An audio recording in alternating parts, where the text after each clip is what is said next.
Andres Mulak, ayaw pa nga bang pumasok sa showbiz world? Welcome back sa aking YouTube channel. Marami ang humanga sa angking kagwapuhan ng isa sa mga anak ni Aga Mulak at Charlene Gonzalez. Grabe naman kasi ang sex appeal at pagkamestizo ng binata, kaya viral ito sa social media. Nang matanong ng press kung balak ba nitong pumasok sa showbiz world, ang tugon nito ay gusto pa niyang makatapos ng pag-aaral. Marami daw ang nanliligaw na mga producers at TV network sa kanya, ngunit hindi pa siya sure kung saan magsisimula sa showbiz world. Si Andres ay isa sa kambal na anak ni Aga Mulak at Charlene Gonzalez.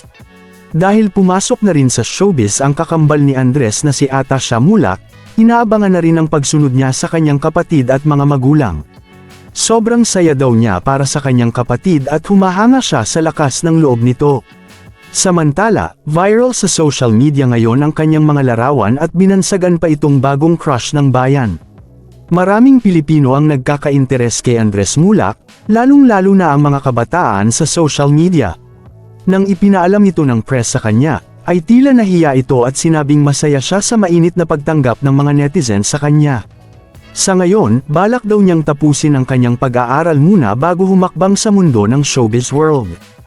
Proud naman ang kanilang mga magulang na sina Charlene at Aga Mulak sa bagong milestones ng kanilang mga anak.